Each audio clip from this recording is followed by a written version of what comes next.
Hello and welcome. My name is Alan, and today we are doing more. A Testament of Hope by Dr. Martin Luther King Jr. Let's hop into this. Section we're reading today is called Showdown for Nonviolence. Dr. King had already been assassinated by James Earl Ray in Memphis, Tennessee on the 4th of April, 1968. When this article appeared.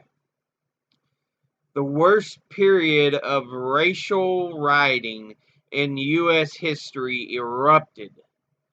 This article prophesied that these riots would occur because America is reaping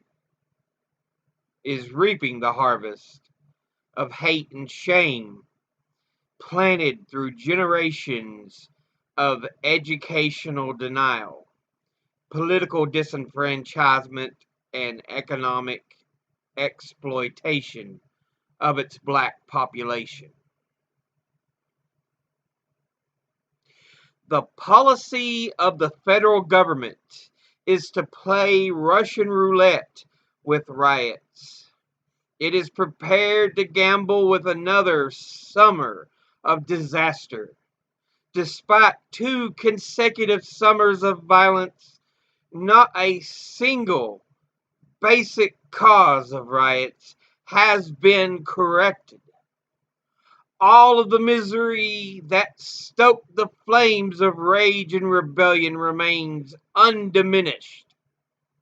With unemployment, intolerable housing, and discriminatory education a scourge in Negro ghettos, Congress and the administration still tinker with trivial, half-hearted measures.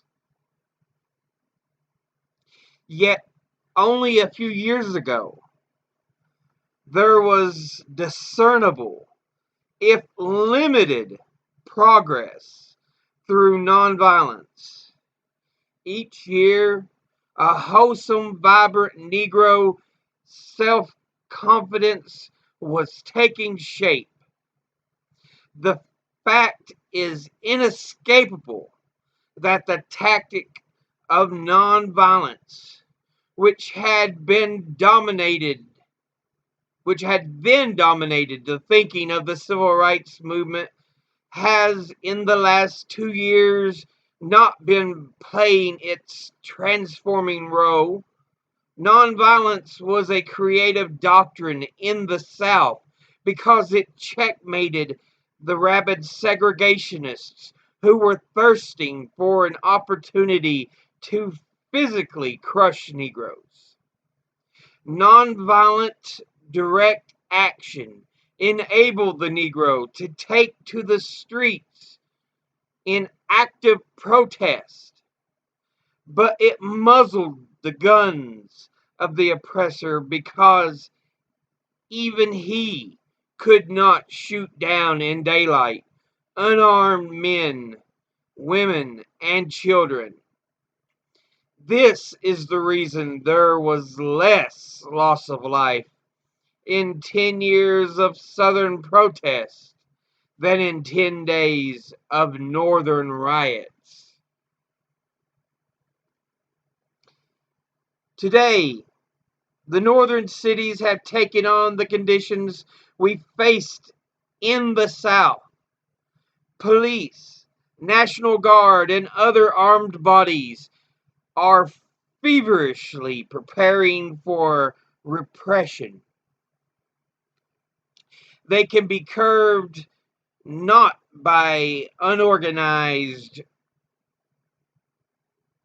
resort to force by desperate Negroes, but only by a massive wave of militant nonviolence. Nonviolence was never more relevant as an effective tactic than today for the North. It also may be the instrument of our national salvation. I agree with the President's National Advisory Commission on Civil Disorders that our nation is splitting into two hostile societies and that the chief destructive cutting edge is white racism. We need, above all, effective means to force Congress to act resolutely, but means that do not involve the use of violence. For us in the Southern Christian Leadership Conference, violence is not only morally repugnant, it is pragmatically barren. We feel there is an alternative both to the violence and to useless, timid supplications for justice. We cannot condone either riots or the equivalent evil of passivity. And we know that nonviolent militant action in Selma and Birmingham awakened the conscience of white America and brought a moribund, insensitive Congress to life. The time has come for a return to mass nonviolent protest. Accordingly, we are planning a series of such demonstrations this spring and summer to begin in Washington, D.C. They will have Negro and white participation and will seek to benefit the poor of both races. We will call on the government to adopt the measures recommended by its own commission. To avoid the commission's words, the tragedy of continued polarization of the American community and ultimately the destruction of basic democratic values, we must have national action, compassionate, massive, and sustained, backed by the resources of the most powerful and the richest nation on earth. The demonstrations we have planned are of deep concern to me, and I want to spell out at length what we will do, try to do, and believe in. My staff and I have worked 3 months on the planning.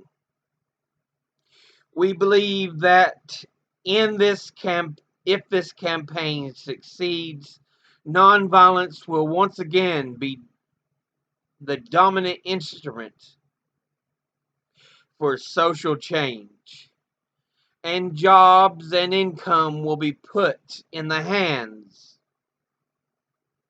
of the tormented poor.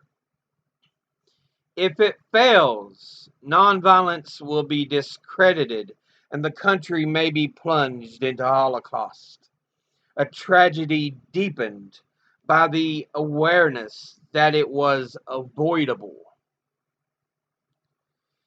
We are taking action after sober reflection.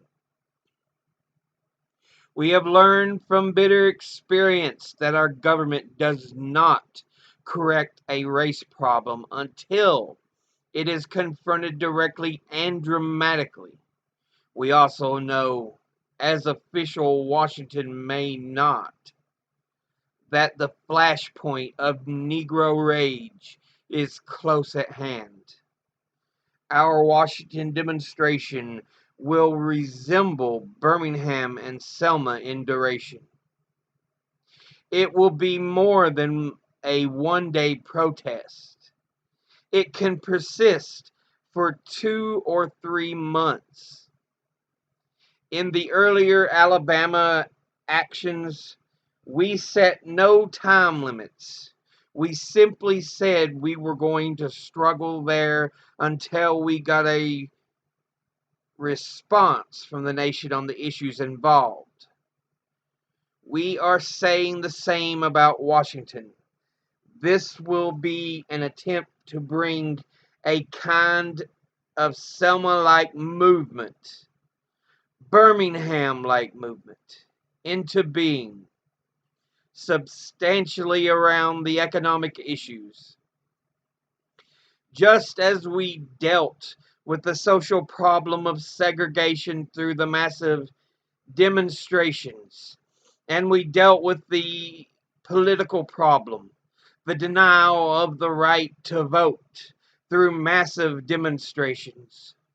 We are now trying to deal with the economic problems, the right to live, to have a job and income through massive protest. It will be a Selma-like movement on economic issues. We remember that when we began direct action in Birmingham and Selma, there was a thunderous chorus that sought to discourage us. Yet, today, our achievements in these cities and the reforms that radiated from them are held with pride by all. We've selected 15 areas, 10 cities and 5 rural districts from which we have recruited our initial cadre. We will have 200 poor people from each area. That would be about 3,000 to get the protest going and set the pattern. They are important, particularly in the terms of maintaining nonviolence. They are being trained in this discipline now. In areas where we are recruiting, we are also stimulating activities in conjunction with the Washington protest. We are planning to have some of these people march to Washington. We may have half the group from Mississippi, for example, go to Washington and begin the protest there, while the other half begins walking. They would flow across the South, joining the Alabama group, the Georgia group, right on up through the South and now North Carolina and Virginia. We hope that the sound and sight of a growing mass of poor people walking slowly toward Washington will have a positive, dramatic effect on Congress. Once demonstrations start, we feel there will be a spontaneous supporting activity taking place across the country. This has usually happened in campaigns like this, and I think it will again. I think people will start moving. The reasons we didn't choose California and other areas out west are distance and the problem of transporting marchers that far.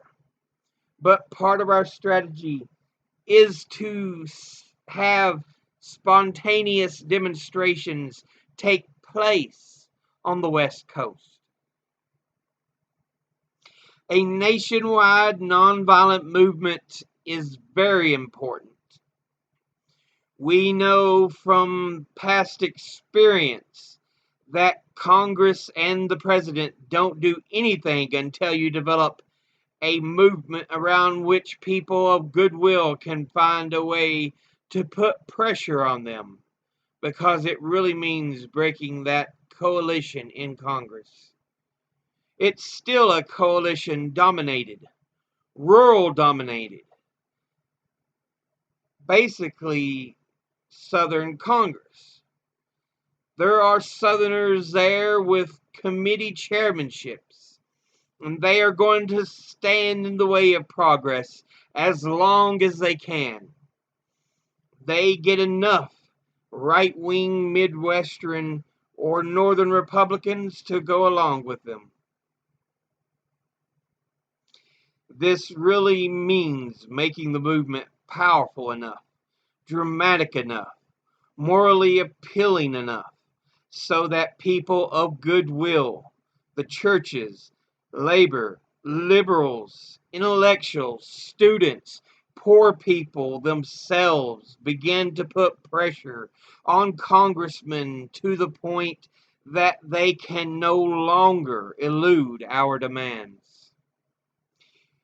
Our idea is to dramatize the whole economic problem of the poor. We feel there's a great deal that we need to do to appeal to Congress itself.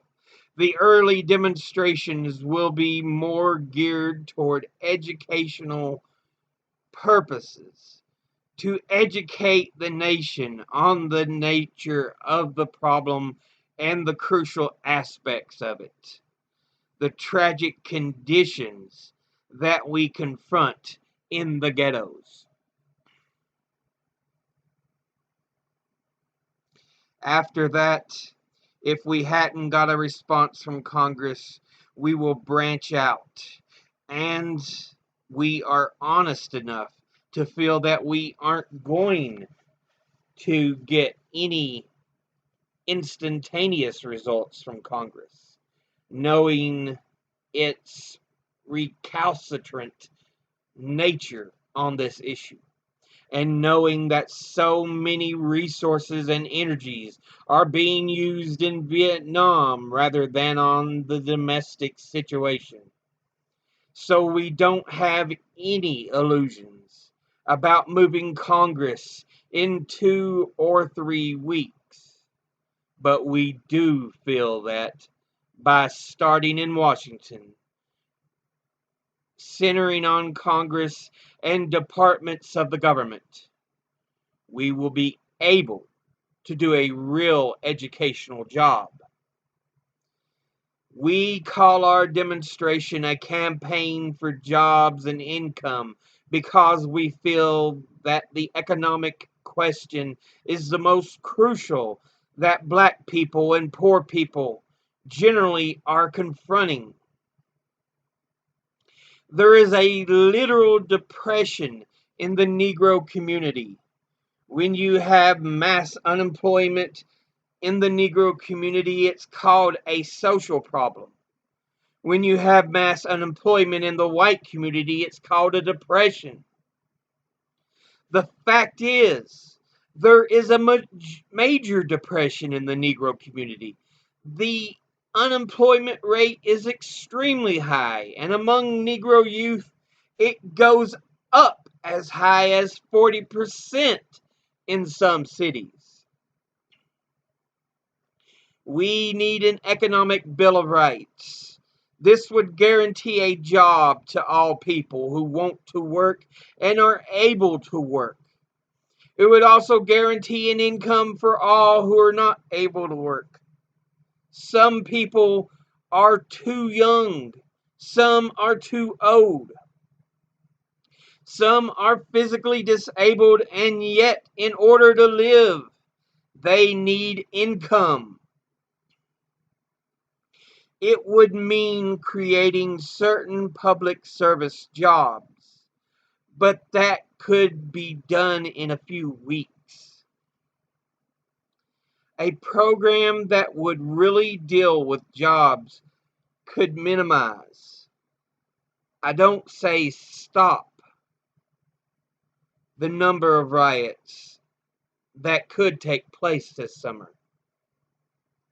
Our whole campaign, therefore, will center on the job question, with other demands like housing that are closely tied to it. We feel that much more building of housing for low-income people should be done. On the educational front, the ghetto schools are in bad shape in terms of quality, and we feel that a program should be developed to spend at least $1,000 per pupil. Often, They are so far behind that they need more and special attention. The best quality education that can be given. These problems, of course, are overshadowed by the Vietnam War. We'll focus on the domestic problems, but it's inevitable that we've got to bring out the question of the tragic mix-up in priorities. We are spending all of this money for death and destruction, and not nearly enough money for the life and constructive development. It's inevitable that the question of war will come up in this campaign. We hear all this talk about our ability to afford guns and butter, but we have come to see that this is a myth.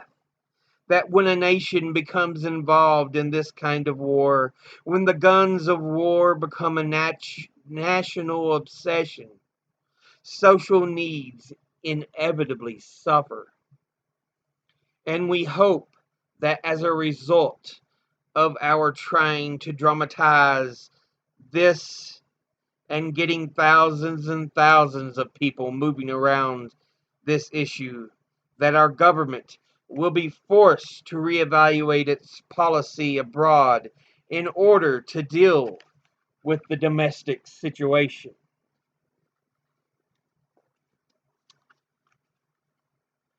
The American people are sensitive, are more sensitive than Congress. A, Louis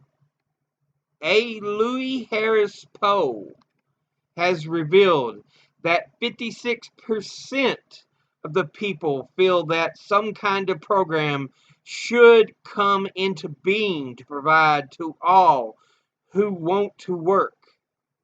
We had the WPA when the nation was on the verge of bankruptcy.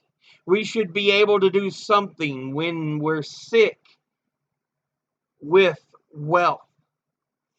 That poll also showed that 57% of the people felt that the slums should be eradicated and the communities rebuilt by those who live in them, which would be a massive job program.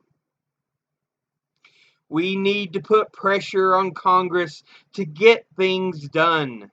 We will do this with First Amendment activity. If Congress is unresponsive, we'll have to escalate in order to keep the issue alive and before it. This action may take on disruptive dimensions, but not violent in the sense of destroying life or property. It will be militant nonviolence. We really feel that riots tend to intensify the fears of the white majority while relieving its guilt, and so open the door to greater repression.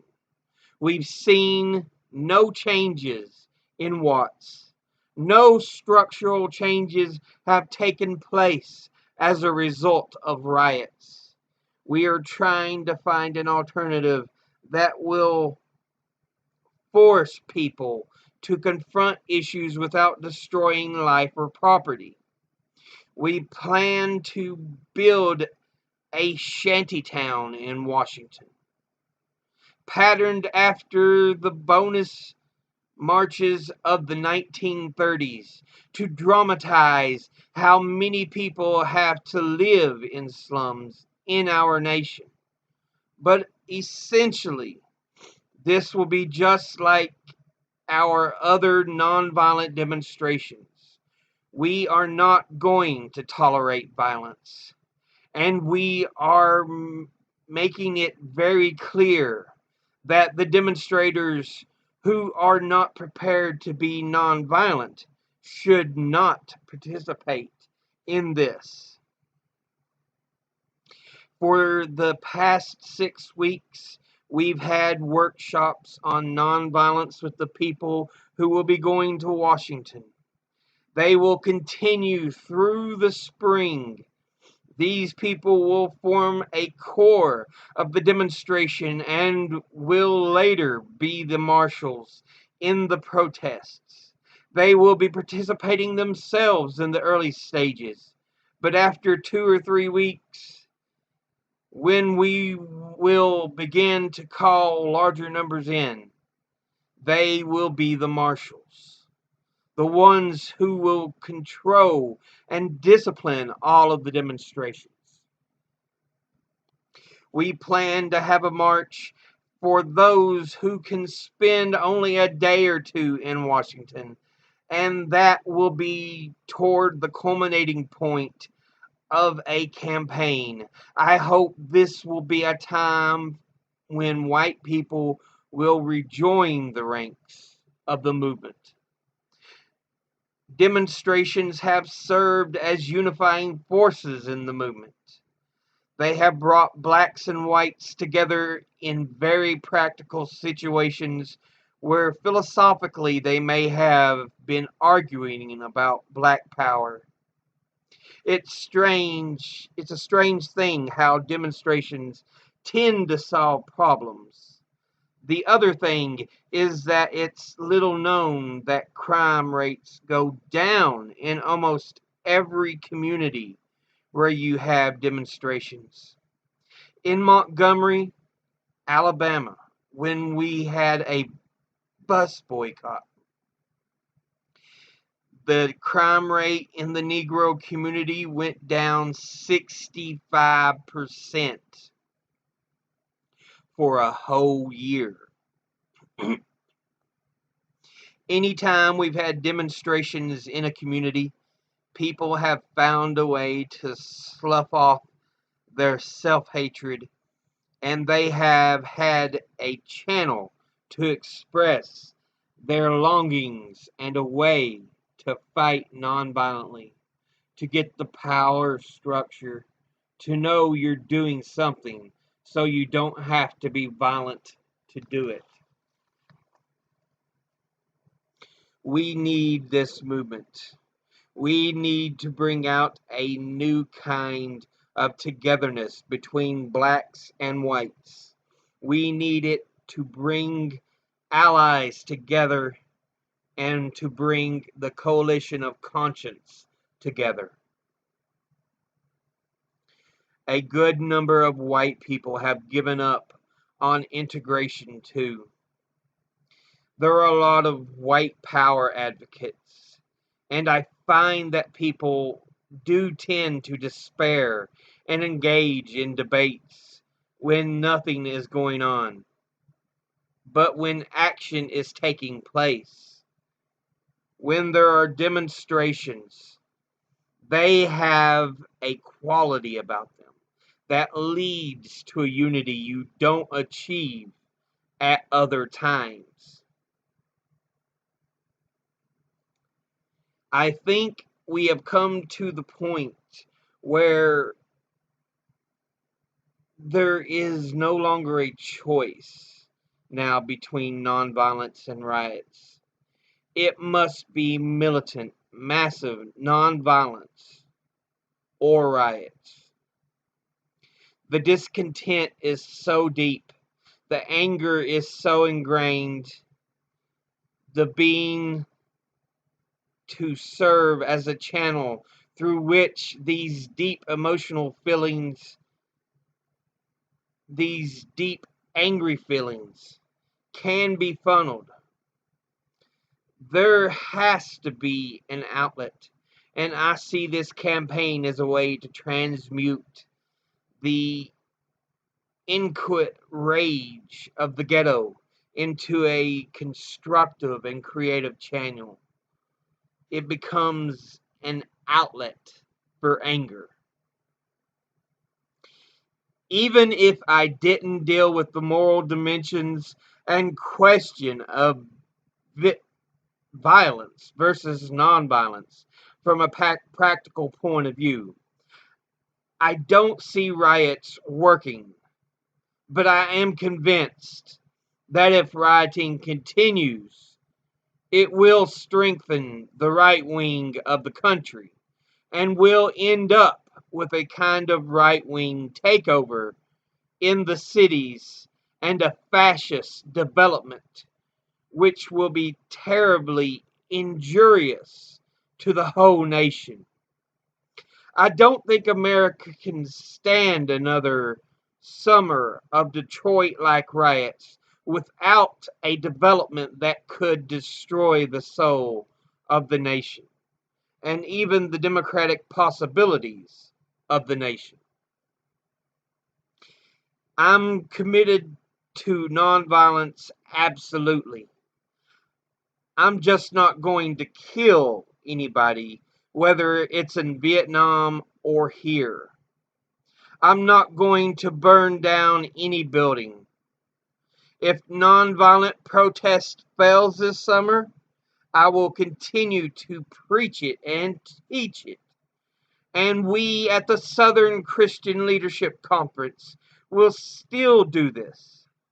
I plan to stand by nonviolence because I have found it to be a philosophy of life that regulates not only my dealings in the struggle for racial justice, but my dealings with people, with my own self. I will still be faithful to nonviolence. But I'm frank enough to admit that if our nonviolent campaign doesn't generate some progress, people are just going to engage in more violent activity, and the discussion of guerrilla warfare will be more extensive. In any event, we will not have been the ones who will have failed. We will place the problems of the poor at the seat of government of the wealthiest nation in the history of mankind. If that power refuses to acknowledge its debt to the poor, it will have failed to live up to its promises to ensure life, liberty, and the pursuit of happiness to its citizens. If this society fails, I fear that we will have I fear that we will learn very shortly that racism is a sickness unto death. We welcome help from all civil rights organizations. There must be a diversified approach to the problem, and I think both the NAACP and the Urban League play a significant role. I also feel that CORE and SNCC have played very significant roles. I think SNCC's recent conclusions are unfortunate. We have not given up on integration. We still believe in black and white together. Some of the black power groups have temporarily given up on integration. We have not. So maybe we are the bridge in the middle, reaching across and connecting both sides. The fact is, we have not had any insurrection in the United States because an insurrection is planned, organized, violent rebellion. What we have had is a kind of spontaneous explosion of anger. The fact is, people who riot don't want to riot. A study was made recently by some professor at Wayne State University. They interviewed several hundred people who participated in the riot last summer in Detroit, and a majority of these people said they felt that my approach to the problem, nonviolence, was the best and most effective. I don't believe there has been a massive turn to violence. Even the riots have had an element of nonviolence to persons. But for a rare exception, they haven't killed any white people. And Negroes could, if they wished, kill by the hundreds. That would be insurrection.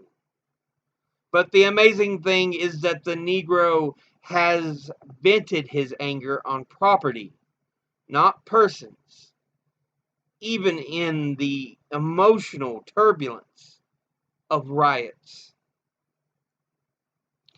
But I'm convinced that if something isn't done to deal with the very harsh and real economic problems of the ghetto, the talk of guerrilla warfare is going to become much more real. The nation has not yet recognized the seriousness of it. Congress hasn't been willing to do anything about it. And this is what we're trying to face this spring. As committed as I am to nonviolence, I have to face this fact. If we do not get a positive response in Washington, many more Negroes will begin to think and act in violent terms. I hope instead that what comes out of these nonviolent demonstrations will be an economic Bill of Rights for the disadvantaged, requiring about 10 or 12 billion dollars.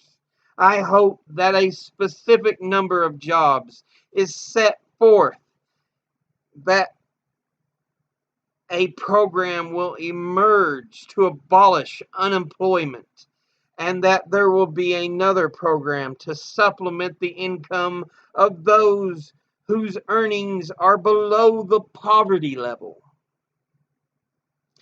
These would be measures of success in our campaign.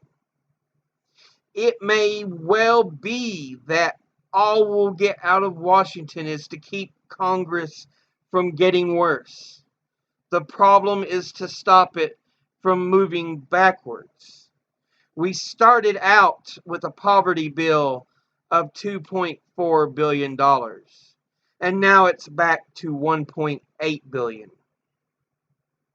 We have a welfare program that's dehumanizing, and then Congress adds a Social Security amendment that will bar literally thousands of children from any welfare. Model cities started out. It's been cut back. Rent subsidy, an excellent program for the poor, cut down to nothing. It may be that because of these demonstrations, we will at least be able to hold on to some of the things we have. There is an Old Testament prophecy of the sins of the fathers being visited upon the third and fourth generations. Nothing could be more applicable to our situation. America is reaping the harvest of hate and shame planted through generations of educational denial, political disenfranchisement, and economic exploitation of its black population. Now, almost a century removed from slavery, we find the heritage of oppression and racism erupting in our cities with volcanic lava of bitterness and frustration pouring down our avenues. Black Americans have been patient people, and perhaps they could continue patient, but with a modicum of hope. But everywhere, time is winding up, in the words of one of our spirituals. Corruption in the land. People, take your stand. Time is winding up. In spite of years of national progress, the plight of the poor is worsening. Jobs are on the decline as a result of technological change. Schools, north and south, are proving themselves more and more inadequate to the task of providing adequate education and thereby entrance into the mainstream of society. Medical care is virtually out of reach of millions of black and white poor. They are aware of the great advances of medical science, heart transplants, miracle drugs, but their children still die of preventable diseases and even suffer brain damage due to protein deficiency. In Mississippi, children are actually starving, while large landowners have placed their land in the soil bank and receive millions of dollars annually not to plant food and cotton. No provision is made for the life and survival of the hundreds of thousands of sharecroppers who now have no work and no food. Driven off the land, they are forced to tent cities and ghettos of the North. For our Congress is determined not to stifle the initiative of the poor, though they clamor for jobs, through welfare handouts. Handouts to the rich are given more sophisticated nomenclature, such as parity, subsidies, and incentives to industry.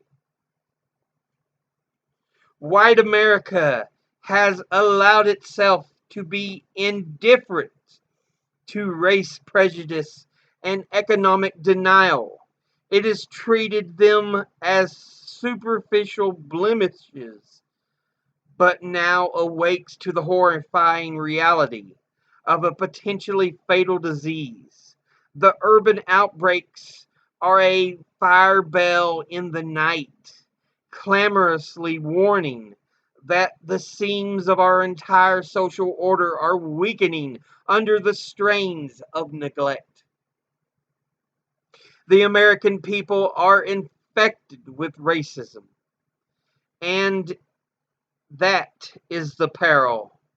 Paradoxically, they are also infected with democratic ideas. That is the hope. While doing wrong, they have the potential to do right. But they do not have a millennium to make changes, nor have they a choice of continuing in the old way. The future they are asked to inaugurate is not so unpalatable that it justifies the evils that beset the nation. To end poverty, to extirpate justice, to free a tormented conscience, to make a tomorrow of justice, fair play, and creativity. All of these are worthy of the American ideal. We have, through massive nonviolent action, an opportunity to avoid a national disaster and create a new spirit of class and racial harmony. We can write another luminous moral chapter in American history. All of us are on trial in this troubled hour, but one still permits us to meet the future with a clear conscience. And it was printed in Look, issue 32.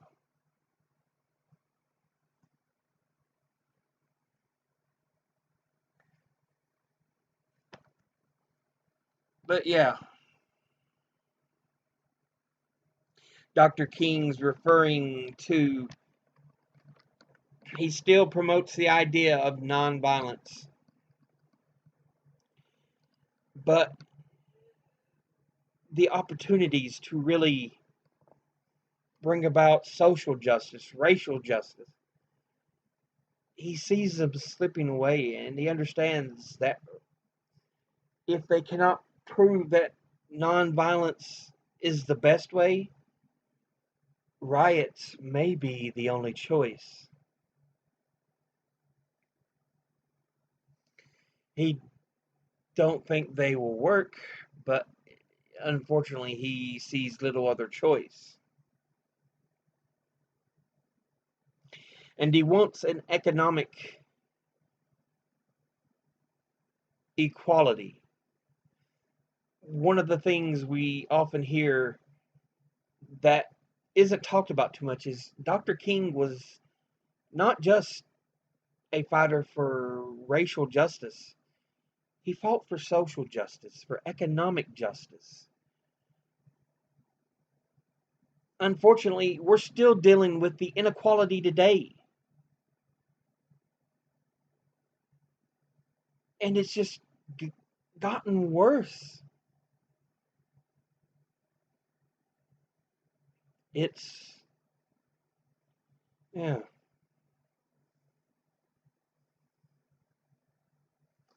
But this was printed after King's death. It was a posthumous article.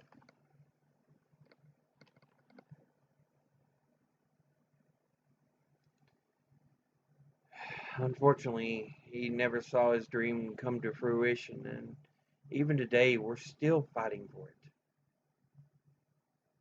You know, Breonna Taylor, shot and killed in her own bed in her own home when she was asleep.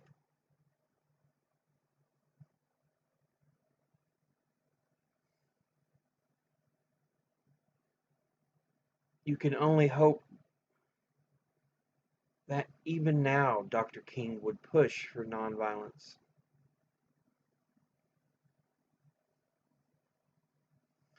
And he understands that there may be damage to property, but it is better than the damage that could be done to lives.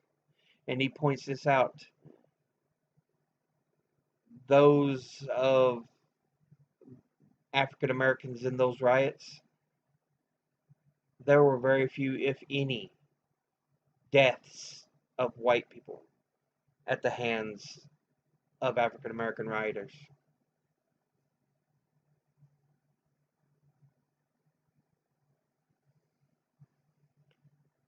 It's scary how similar to today that is. And it feels like today's in even worse shape. But that's going to be it for now.